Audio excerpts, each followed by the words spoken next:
नमस्कार दोस्तों, जय हिंद, वंदे मातरम। सभी मित्रों का स्वागत अभिनंदन है शिक्षक भर्ती के चैनल पर। आपके सिलेबस पर, आपके एग्जाम पैटर्न पर यहाँ पे प्रश्न जो होता है वह आपका YouTube channel Jaiswal coaching centre है। यहाँ पर 100% सिलेक्शन होगा, सिलेक्शन वाले प्रश्न होंगे और सभी सेलेक्ट हुए हैं। यहाँ पर बात करेंगे बाल विकास शिक्षण शास्त्र यानी सीडीपी के टॉप 30 प्रश्न रहने वाले हैं। ये सभी प्रश्न आपके एग्जाम पैटर्न, आपके सिलेबस के आधार पर हैं। आपको पता होगा 500 एमसीक्यूज का यहाँ पे प्रैक्टिस क्वेश्चन चल रहे हैं। 500 एमसीक्यूज सीडीपी का है, जिसमें हमने अभी तक आपके 240 क्वेश्चंस कंप्लीट कर लिए हैं और ये आपका 9वां पार्ट है। अभी तक 8 पार्ट यानी 8 3 24, प्रत्येक पार्ट पर 30 क्वेश्चन रहते हैं। ठीक है दोस्तों, 30 क्वेश्चन रहते हैं तो 8 पार्ट हो चुके हैं, यानी 240 यानी 240 प्रश्न कंप्लीट करेंगे। आज के 30 प्रश्न कंप्लीट करेंगे। इसके पिछले क्लासेस देखना चाहते हैं, आई बटन पे लिंक आएगा, आप लोग देख सकते हैं। तो चलिए शुरू करते हैं। धमाकेदार अंदाज में इन 30 प्रश्नों को देखेंगे। दोस्तों, 2 प्रश्न इंपॉर्टेंट थे तो कल के प्रश्न फिर हम आज रिपीट कर रहे हैं, क्योंकि ये प्रश्न बहुत इंपॉर्टेंट थे सिलेक्शन की दृष्टि से।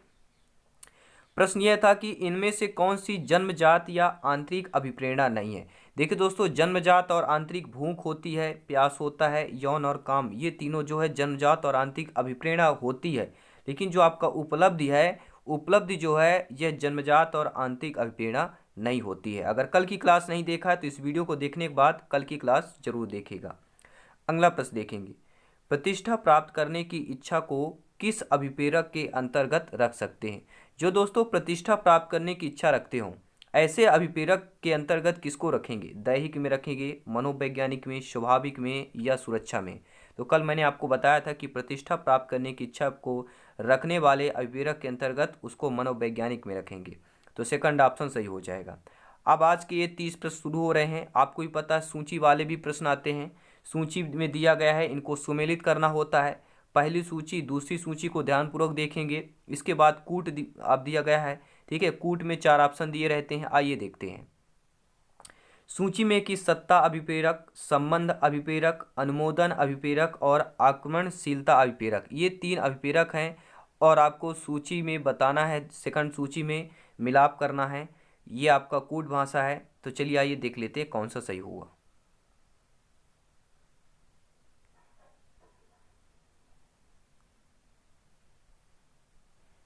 कौन होगा? सत्ता अभिप्रेरक। यहां पर देखेंगे हम, ध्यानपूर्वक देखिएगा। सत्ता अभिप्रेरक किसका होगा? दूसरों पर अधिकार। सत्ता अभिप्रेरक किसको होगा? दूसरों पर अधिकार करना, यानी सत्ता अभिप्रेरक वहां पे होगा। संबंध अभिप्रेरक यानी कि सानिध्य की इच्छा, संबंध अभिप्रेरक होगा। अनुमोदन अभिप्रेरक यानी कि सामाजिक की स्वीकृति, आपका अनुमोदन अभिप्रेरक हो जाएगा। और आक्रमणशीलता अभिप्रेरक किसका होता है? आवेश युक्त व्यवहार। तो यहाँ पर सभी लोग जानते हैं आक्रमणशीलता यानी कि आवेश, तो आवेश युक्त व्यवहार हो जाएगा। अनुमोदन के लिए सभी लोग जानते हैं सामाजिक स्वीकृति होगा, अनुमोदन करना। ठीक है, सामाजिक स्वीकृति होगा। संबंध अभिप्रेरक सानिध्य हो जाएगा और सत्ता अभिप्रेरक दूसरों पर अधिकार। तो ये समझ गए, तो राइट ऑप्शन आपका फर्स्ट हो जाएगा कि पहला का दूसरा, तीसरा, चौथा डी। ठीक है, पहला कूट यहाँ पे सही होगा। चलिए अगला प्रश्न देख लेते हैं। अभिप्रेरित व्यवहार की विशेषता है। दोस्तों इंपॉर्टेंट प्रश्न है सिलेक्शन की दृष्टि से। सभी प्रश्न आपके एग्जाम पैटर्न पर हैं, आपके सिलेबस के आधार पर हैं। तो अभिप्रेरित व्यवहार की विशेषता होती है। तो अभिप्रेरित व्यवहार की विशेषता लक्ष्य निर्देशित होती है, ये सभी होते हैं। समायोजन, आवश्यकता पूर्ति होगा। तो क्या सही आंसर होने वाला है? सभी लोग कमेंट करेंगे यहाँ पर। तो अभिप्रेरित व्यवहार की विशेषता क्या होती है? लक्ष्य निर्देशित, समायोजन, आवश्यकता पूर्ति, ये सभी होते हैं। तो आपका सेकंड ऑप्शन सही हो जाएगा। वीडियो को लाइक शेयर करते रहें, क्योंकि शिक्षक भर्ती का चैनल है, ये आप लोगों का परिवार है। अगला प्रश्न आ चुका है। सी टेट में पूछा गया प्रश्न है, इंपॉर्टेंट प्रश्न है। सी टेट लेवल फर्स्ट में 2011 में यह प्रश्न आ चुका है कि किसको अभिप्रेरित शिक्षण का संकेत माना जाता है। जी हाँ दोस्तों, नए सिलेबस के आधार पर तैयारी चल रही है, सिलेक्शन की तैयारी चल रही है और टीटी की तैयारी चल रही है, टीचर एलिजिबिलिटी टेस्ट। तो किसको अभिप्रेरित शिक्षण का संकेत माना जाता है? विद्यार्थियों द्वारा प्रश्न पूछने को, कक्षा में एकदम खामोशी को, कक्षा में अधिकतम उपस्थिति को, या शिक्षक द्वारा किया गया उपचारात्मक को। तो राइट ऑप्शन क्या हो जाएगा? विद्यार्थियों द्वारा प्रश्न पूछने को अभिप्रेरित शिक्षण का संकेत माना जाता है। अगला प्रश्न देखेंगे, ध्यानपूर्वक देखिएगा।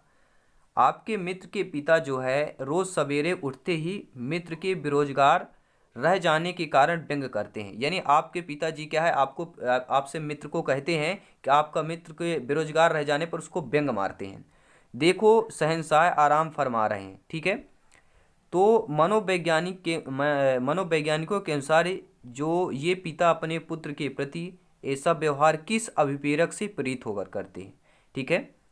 ये नॉर्मल बात है, जो भी बच्चे बेरोजगार होते हैं उनके माता पिता बोलते हैं, पिता हमेशा क्या होते हैं, क्योंकि आकाश से ऊंचा जो होता है पिता का नाम होता है, पिता होते हैं दोस्तों।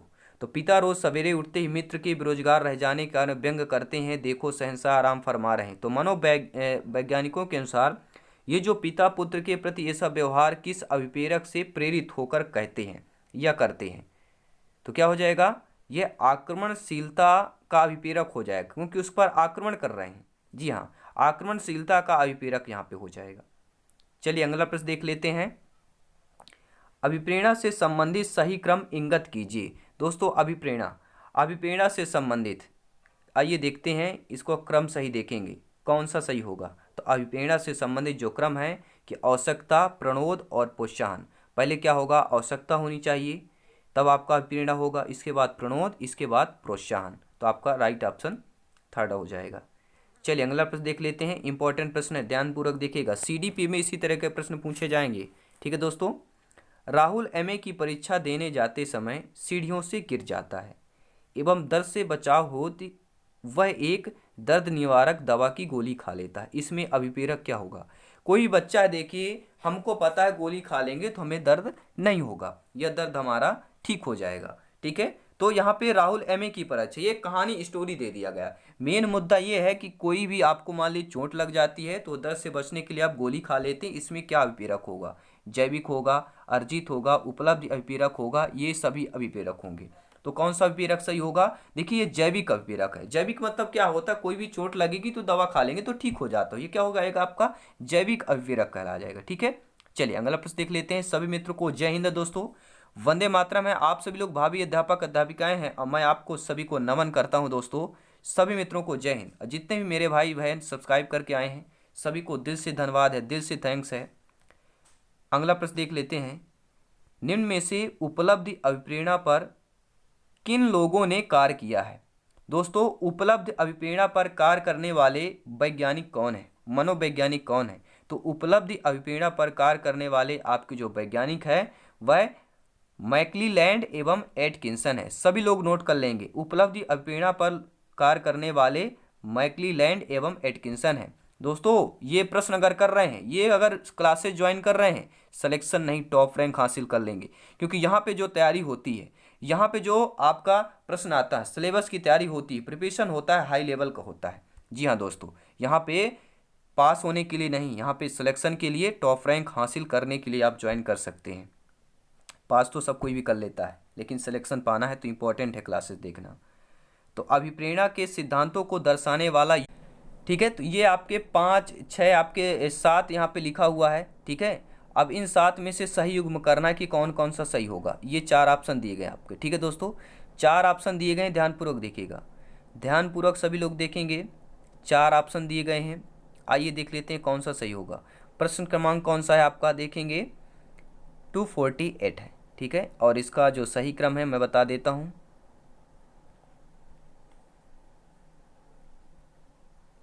क्या है, 4 चीज़ें यहाँ पर हैं। क्या है दोस्तों, अभिप्रेरणा के सिद्धांतों को दर्शाने वाला युग्म सकारात्मक वातावरण, अन्वेषण सामग्री का संगठन,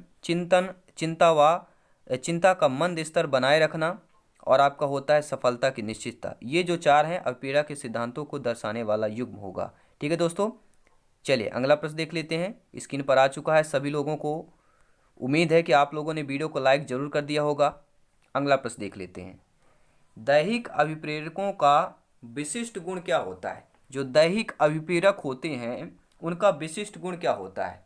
वस्तुनिष्ठता होती है, सार्वभौमिकता होती है, यूनिवर्सल जो हो गया, महत्वाकांक्षी, एम्बिनेशन, एम्बिशन होता है, या इनमें से कोई नहीं? तो ऑब्जेक्टिविटी होती है, यूनिवर्सल होता है, एम्बिशन होता है, क्या होता है? तो दैहिक अभिप्रेरकों का जो विशिष्ट गुण होता है वह आपका सार्वभौमिकता कहलाता है, यूनिवर्सल होता है। चलिए अगला प्रश्न देख लेते हैं, स्क्रीन पर है, सभी प्रश्न इंपॉर्टेंट है। स्वस्थ रहने की आवश्यकता जिस अभिप्रेरक से जुड़ी हुई है वह है। दोस्तों स्वस्थ रहने की आवश्यकता आपके जिस अभिप्रेरक से जुड़ी हुई है वह अभिप्रेरक आपका कौन सा है? वह जन्मजात होता है। स्वस्थ रहने की आवश्यकता जो है जन्मजात अभिप्रेरक से जुड़ी हुई है। अगला प्रश्न देख लेते हैं, रीट एग्जाम में पूछा गया प्रश्न है। ये सभी आपके एमपीटीटी से संबंधित पूरा सिलेबस 100 to 100% है, साथ ही साथ यूपी टेट, सी टेट सभी के लिए इम्पोर्टेंट है। तो बुद्ध के त्रिआयामी सिद्धांत के अनुसार बुद्ध के कारकों की संख्या है। दोस्तों बुद्ध के त्रिआयामी सिद्धांत के अनुसार बुद्ध के कारकों की संख्या कितनी है? 90 है, 110 है, 135 है, या 120 है? तो सही ऑप्शन चूज करेंगे। बुद्ध के त्रिआयामी सिद्धांत के अनुसार बुद्ध के कारकों की संख्या कितनी है? तो 120 है, सभी लोग नोट कर लेंगे। बुद्ध में के कारकों की संख्या कितनी है? 120 है, 120 टोटल। अगला प्रश्न देखेंगे, नवीन परिस्थितियों के साथ समायोजन की योग्यता ही बुद्धि है, किसके अनुसार है? किसका कथन है, किसका स्टेटमेंट है, किसकी परिभाषा है कि नवीन परिस्थितियों के साथ समायोजन की योग्यता ही बुद्धि है? तो ये आपकी जो परिभाषा है आपके स्टर्न की है, सभी लोग नोट करते जाएंगे। अगला प्रश्न आ चुका है। अगला प्रश्न यह है, बुद्ध इन 4 शब्दों में निहित है। कौन कौन 4 शब्दों में बुद्ध निहित होता है? ज्ञान, अधिकार, निर्देश और आलोचना। ये 4 शब्दों में बुद्ध निहित है। तो ये परिभाषा देने वाले विद्वान कौन है? ये एक परिभाषा है कि बुद्ध जो है 4 शब्दों में निहित है, ज्ञान, अधिकार, निर्देश और आलोचना। बुद्ध इन 4 शब्दों में निहित है। तो ये परिभाषा देने वाले महान विद्वान कौन है? तो वो विद्वान आपके कौन है दोस्तों? वह विद्वान है बिने, प्रोफेसर बिने, सभी लोग नोट कर लेंगे। अगला प्रश्न देख लेते हैं, बुद्धि लब्ध का संप्रत्यय विकसित किया था। इंपॉर्टेंट प्रश्न है, बार बार पूछा जा रहा है प्रश्न है। रीट एग्जाम में, एमपी टेट, टीटी एग्जाम में, संविदा में पूछा गया प्रश्न है। सी टेट, यूपी टेट, लगभग सभी टीटी एग्जाम में यह प्रश्न आता है कि बुद्धि लब्धि का संप्रत्यय विकसित करने वाले कौन है? बिने है, रीड है, टर्मन है, कैटल है। तो बुद्धि लब्ध का संप्रत्यय विकसित करने वाले महान आपके प्रोफेसर कौन है दोस्तों? वह आपके हो जाएंगे टर्मन। जी हाँ, सभी लोग नोट करते जाएंगे। अगला प्रश्न देखेंगे। अगला प्रश्न स्क्रीन पर है, बुद्धि को तर्क करने, समझने व निर्णय लेने की क्षमता बताने वाले विद्वान हैं। बुद्धि को तर्क करना, समझना और निर्णय लेना, इनकी क्षमता बताने वाले जो विद्वान हैं वह महान विद्वान आपके वर्ट हैं। सभी लोग नोट कर लेंगे। जी हाँ, अगला प्रश्न आ चुका है, स्क्रीन पर है। सभी लोग वीडियो को लाइक करते जाएंगे क्योंकि ये सभी आप लोगों का परिवार है। आप लोगों का परिवार है, आपके सिलेबस के आधार पर सभी प्रश्न हैं, सिलेक्शन वाली वीडियो है दोस्तों। बुद्धि परीक्षण निर्माण के जन्मदाता कौन है? वेरी मोस्ट इंपॉर्टेंट प्रश्न। जी हाँ दोस्तों, इस पर तो लाइक आना चाहिए। इस पर एक लाइक सभी लोग करे देंगे कि बुद्धि परीक्षण निर्माण के जन्मदाता कौन है? विलियम स्टर्न है, लेवेंटर है, अल्फ्रेड बिने है, फ्रांसिस गाल्टन है। और शिक्षक भर्ती 2017 में पूछा गया प्रश्न है, तो हाल ही में पूछा गया प्रश्न है। ठीक है, तो इंपॉर्टेंट प्रश्न है, यानी 2-3-4 साल ही हुए हैं, तो इंपॉर्टेंट है। तो बुद्धि परीक्षण निर्माण के जन्मदाता कौन माने जाते हैं? तो अल्फ्रेड बिने माने जाते हैं। सही ऑप्शन है। चलिए अगला प्रश्न देख लेते हैं, मानसिक आयु शब्द का प्रथम प्रयोग करने वाले कौन है? दोस्तों मानसिक आयु का प्रथम प्रयोग टर्मन ने किया, स्टर्न ने, विने ने, गिलफोर्ड ने, किसने किया था? तो मानसिक आयु शब्द का प्रथम प्रयोग किया था, किसने किया था? राइट ऑप्शन है आपका प्रोफेसर बिने ने किया था। सभी लोग नोट करते जाएंगे, सभी प्रश्न इंपॉर्टेंट है। और नोट्स पीडीएफ फाइल पाने के लिए टेलीग्राम में जरूर सर्च करें जायसवाल कोचिंग सेंटर। जायसवाल की स्पेलिंग JISWAL, कोचिंग COACHING, और सेंटर सभी लोग जानते हैं। ठीक है, तो बुद्धि का द्विकारक सिद्धांत किसके द्वारा दिया गया था? सभी लोग नोट कर लेंगे। ये रिपीटेड प्रश्न है, शिक्षक भर्ती में पूछे गए प्रश्न है, बार बार पूछे जाते हैं और इन्हीं में से सिलेक्शन तय होता है। तो बुद्धि का द्विकारक सिद्धांत किसके द्वारा दिया गया था? तो आपके स्पीयरमैन के द्वारा दिया गया था। जब भी द्विकारक आए, ठीक है, तो स्पीयरमैन आपको क्लिक कर देना है। अगला प्रश्न देखेंगे, सामान्य तथा विशिष्ट कारक सिद्धांत का प्रतिपादन किया था। सामान्य तथा विशिष्ट कारक, दोनों कारक, समान और विशिष्ट कारक सिद्धांत का प्रतिपादित करने वाले कौन है आपके? तो यह प्रोफेसर स्पीयरमैन, ये भी स्पीयरमैन है। बुद्धि के द्विकारक सिद्धांत के आपके कौन है? स्पीयरमैन है। समान विशिष्ट कारक के सिद्धांत के प्रतिपादक कौन है? स्पीयरमैन है। ये बार बार पूछा जा रहा है। स्पीयरमैन बार बार पूछा जा रहा है, नोट कर लेंगे। बुद्धि परीक्षण की कार्यकारी श्रृंखला बनाने वाले प्रथम व्यक्ति कौन थे? बिने, रोवेन, वैक्सलर, स्पीयरमैन। सही ऑप्शन चुनेंगे तो आपकी यह प्रोफेसर बिने होगी। बुद्धि परीक्षण की कार्यकारी श्रृंखला बनाने वाले प्रथम व्यक्ति प्रोफेसर बिने थे। अगला प्रश्न देख लेते हैं। 10 प्रश्न और रह गए दोस्तों आज के 30 प्रश्नों पर। निम्न तथ्यों पर गौर करना। ये तथ्य दिए गए हैं, इन तथ्यों पर गौर करना है कि बुद्धि एक जन्मजात योग्यता है, बुद्धि अपरिवर्तनशील है, बुद्धि अमूर्त चिंतन की योग्यता है, वातावरण बुद्धि को प्रभावित नहीं करता, बुद्धि व्यक्ति की अंतर्निहित शक्तियों का संसार के सम्मुख प्रकटीकरण की योग्यता है, बुद्धि समायोजन की योग्यता है, बुद्धि स्मरण योग्यता है। अब सही कथनों को बताना कि कौन कौन सी इसमें सही कथन है। ठीक है, तो इंपॉर्टेंट है, समझने वाला प्रश्न है, सिलेक्शन वाला प्रश्न है, माइंड टेस्ट वाला प्रश्न है। आपका माइंड टेस्ट होगा, इसमें आपका माइंड टेस्ट होगा कौन कौन सा सही क्रम है। आइए देख लेते हैं।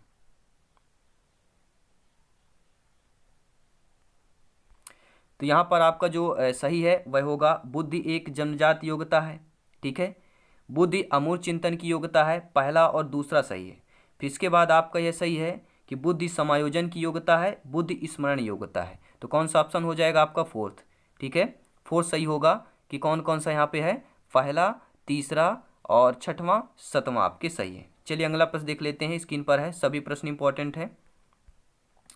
निम्न में से कौन सा कथन बुद्धि के बारे में सत्य नहीं? देखिए बुद्धि के बारे में कथन दिया गया है तो आपका असत्य कथन चुनना है। बुद्धि के बारे में कौन सा आपका असत्य कथन है?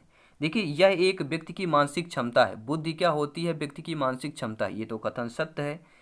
बुद्धि व्यवहार की गुणवत्ता से आंकी जाती है, बिल्कुल सही बात है। यह सामंजस्य अनुकूल स्थापित करने में सहायक होता है। बुद्धि जो होता है आपके सामंजस्य अनुकूल स्थापित करने में सहायक होता है व्यक्ति के, ये भी सही बात है। तो चौथा है आपका क्या दिया है, देखते हैं। यह अस्थायी एवं अपरिवर्तनशील विशेषता है। बुद्धि क्या है आपकी? अस्थायी या अपरिवर्तनशील विशेषता है। क्या इसे परिवर्तित नहीं कर सकता? बुद्धि को क्या परिवर्तित नहीं किया जा सकता? किया जा सकता है। तो फोर्थ ऑप्शन आपका कथन आपका यहाँ पे असत्य दिया गया है।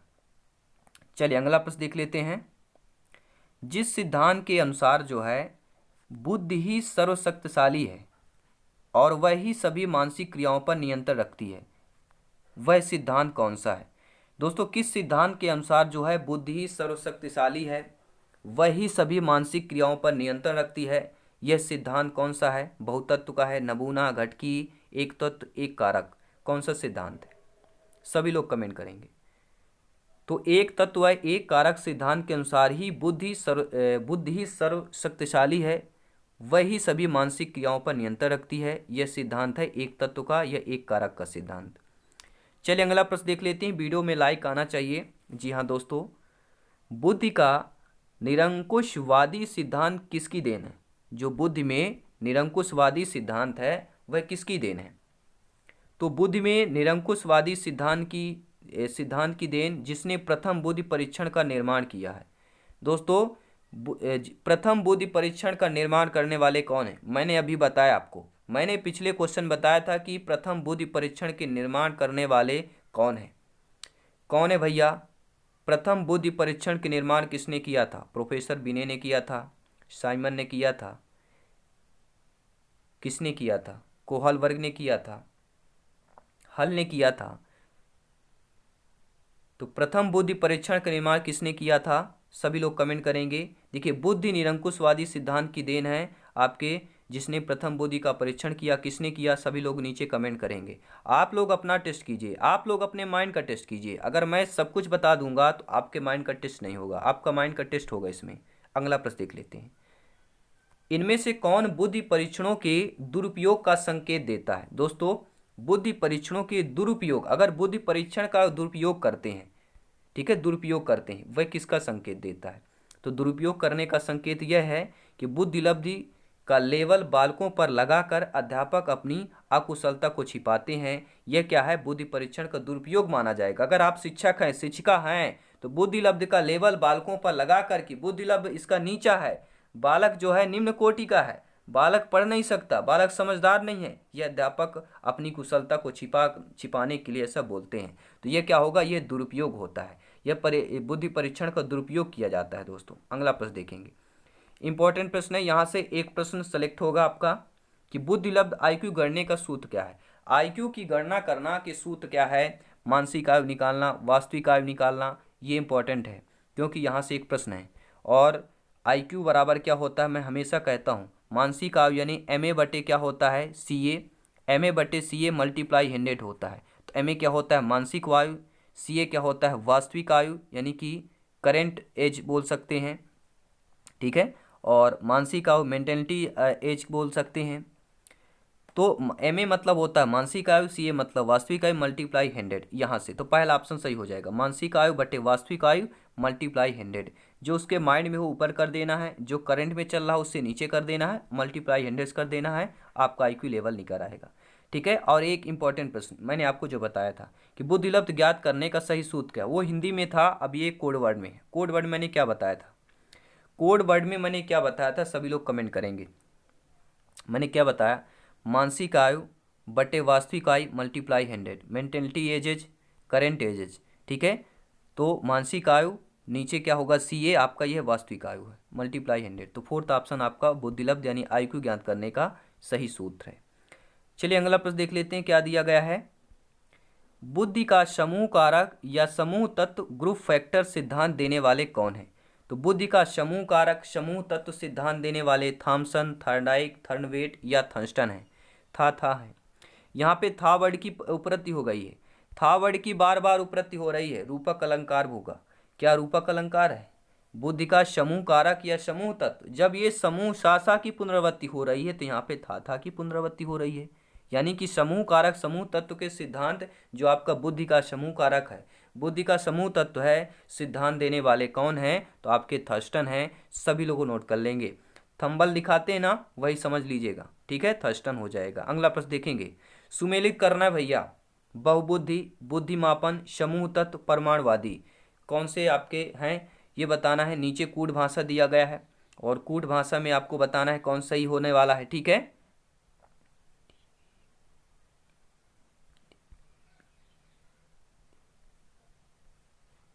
ठीक है, हमने कर लिया। बहुबुद्धि का कौन है भैया, गार्डनर हो जाएगा। मापन बुद्धि का हो जाएगा, स्टर्न हो जाएंगे जन्मदाता। समूह तत्व के आपके थर्स्टन हो जाएगा, अभी बात हुई है, अभी हमने पिछला ही क्वेश्चन किया था कि समूह तत्व का थर्स्टन हो जाएगा। और परमाणुवादी आपके थर्नडाइक माने जाते हैं। एक बार और रिपीट करता हूँ, एक बार मैं और रिपीट करता हूँ कि बहुबुद्धि के गार्डनर हो गए, बुद्धिमापन के स्टर्न हो गए, समूह तत्व के थर्स्टन हो गए, परमाणुवादी के थर्नडाइक हो गए, ठीक है। चलिए अगला प्रश्न देख लेते हैं। अगला प्रश्न आ चुका है, स्क्रीन पर है, लाजवाब प्रश्न है, सभी सिलेक्टेड प्रश्न है, सिलेक्शन वाले प्रश्न है। स्टैनफोर्ड बिने स्केल से एक व्यक्ति के निम्नलिखित गुण को मापा जा सकता है। दोस्तों स्टैनफोर्ड बिने एक स्केल है, ठीक है, उस स्केल से एक व्यक्ति के किन गुणों को मापा जा सकता है, बौद्धिक गुणों को, सृजनात्मक गुणों को, अभिवृत्त्यात्मक गुणों को या व्यक्तित्व गुणों को। तो दोस्तों स्टैनफोर्ड बिने स्केल से एक व्यक्ति के जिन गुणों को मापा जाता है वह गुण आपका है बौद्धिक, बौद्धिक गुणों को मापा जा सकता है, ठीक है। तो ये रहे आज के वीडियो के 30 महत्वपूर्ण प्रश्न, आप लोगों को कैसे लगे कमेंट बॉक्स में ज़रूर बताएं दोस्तों। और सिलेक्शन पाना है तो लाइक शेयर करते रहें, क्योंकि यहाँ पर जो क्लासेज होती हैं आपके एग्जाम पैटर्न सिलेबस के आधार पर होती है। जितने मेरे भाई बहन सब्सक्राइब करके आए हैं, जितने भी गृहिणी, जितने भी अध्यापक अध्यापिकाएँ हैं, आप सभी लोग संभावित भावी अध्यापक अध्यापिकाएँ हैं, आप सभी को नमन है। सब्सक्राइब कर लिया है तो बहुत ही बहुत धन्यवाद, दिल से धन्यवाद, दिल से थैंक्स है आप सभी लोगों का। आपका सपना पूरा हो, आप जो कर रहे हैं वो साकार हो, यानी अगले साल हमें एक सरकारी सीट आप सभी का सिलेक्शन चाहिए। तो जय हिंद सभी मित्रों को। दोस्तों जाते जाते एक बार प्लेलिस्ट चेक कीजिए, जो सब्जेक्ट पसंद आए, जो वीडियो पसंद आए उस पर क्लिक कीजिए और सारे प्रश्न को एक बार रिपीट कर लीजिए। तो चलिए मिलते हैं नेक्स्ट क्लास पे। सभी मित्रों को जय हिंद है। जायसवाल कोचिंग सेंटर यानी जायसवाल सर बात करते हैं, राष्ट्रहित में शिक्षा की बात करते हैं। यहाँ पर फ्री नोट्स मटेरियल सब कुछ आपको मिलता है। टेलीग्राम में सर्च करें जायसवाल कोचिंग सेंटर, वहाँ पे पार्ट वाइज आपको वीडियोज मिल जाएगी। तो जय हिंद सभी मित्रों को, मिलते हैं नेक्स्ट क्लास पर। धन्यवाद सभी का।